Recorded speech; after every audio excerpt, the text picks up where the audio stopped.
Mari kita bedakan dulu perjalanan spiritual dan bedanya perjalanan supranatural. Dirgahayu, Rahayu, Wilujeng Jati. Perjalanan spiritual itu seperti video saya mungkin ya. Tapi kalau perjalanan supranatural itu seperti yang Anda sebutkan. Gini, logika itu bisa salah. Kok bisa salah? Ya, tergantung pemahaman manusia, tergantung keilmuan manusia. Nggak usah dijelaskan panjang lebar kalau yang itu ya. Waktu itu sebenarnya linear. Ya, linear itu setipis ini ya. Tapi punya banyak garis. Kita mungkin pernah mengetahui E sama dengan M kali C kuadrat atau konstan, hukum relativitas. Gini, seperti matahari itu sebenarnya kalau dikonversi di waktu manusia, dia hanya meledak 10 detik pun nggak ada. Tapi karena matahari ini punya bobot, punya massa yang sangat berat, sehingga matahari ini mampu melengkungkan ruang dan waktu, sehingga atau seolah-olah matahari akan meledak selama-lamanya, seolah-olah matahari itu abadi. Padahal tidak, matahari itu punya massa aktif. Tapi saking beratnya, matahari itu menjadi seolah-olah abadi. Perjalanan Anda itu mungkin termasuk perjalanan supranatural. Gini, semua ini hanyalah persepsi. Ini persepsi. Semuanya ini hanya persepsi. Jika Anda mampu meyakini, misal Anda mampu menembus tembok, meyakini seyakin-yakinnya, tak ada keraguan sama sekali, maka tembok itu pun seolah-olah lenyap. Butuh latihan khusus kalau yang itu ya.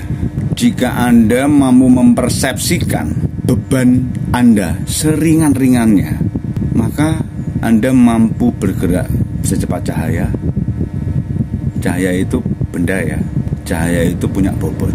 Contoh mungkin kegolong cerita gaib, tapi saya coba untuk menyamakan. Suatu ketika saya sedang naik motor, ada makhluk gaib yang nebeng saya. Motor saya pun terasa berat.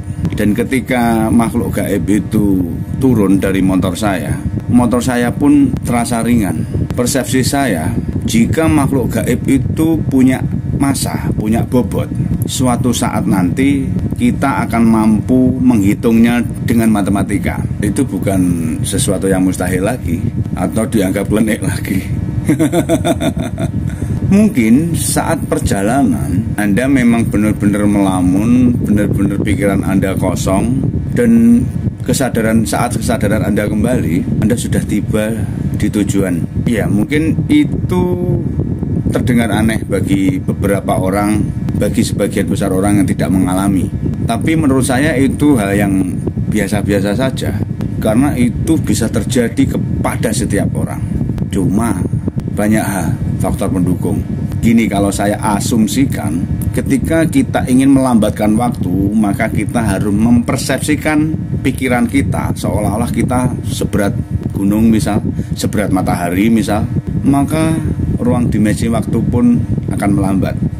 Jika kita ingin bergerak secepat angin misal, secepat suara, maka kita persepsikan diri kita seringan udara. Gini, kalau dalam ilmu kanuragan, prosesnya meringankan tubuh, kita ambil dari teori cakra ya. Cakra bumi kita naikkan ke cakra air, kita naikkan ke cakra api, kita naikkan ke cakra udara. Di saat itulah kita bisa seringan udara. Itu prosesnya sederhana itu ya, tapi dipraktekkan tidak sederhana itu. Kalau saya pernah melakukan riset itu, memang saya lakukan seperti itu. Saat saya berlari pun memang seringan itu. Dan saya berhasil melakukan itu 2 kali, sebanyak 20-an kali percobaan. Mungkin hal seperti itu butuh dilatih mungkin ya. Kembali lagi ke ruang dimensi waktu yang linear itu tadi. Ada waktu sakral yang benar-benar tidak bisa diganggu-gugat. Ada waktu cabang. Mungkin kita pernah mendengar orang-orang sakti menyimpan pusaka di benaknya. Iya, orang tersebut sudah mampu menciptakan ruang dimensi waktu di benaknya, di lipatan benaknya. Apakah itu kleneh? Apakah itu mustahil? Tidak, itu tidak mustahil. Karena mereka sudah mampu menciptakan ruang dimensi waktu di benaknya sendiri. Kalau dijelaskan di sini mungkin cukup ribet mungkin ya. Kalau nggak ketemu langsung lumayan susah. Sekilas tentang perjalanan supranatural menembus waktu. Mugiman Pak Dulur tancap kaya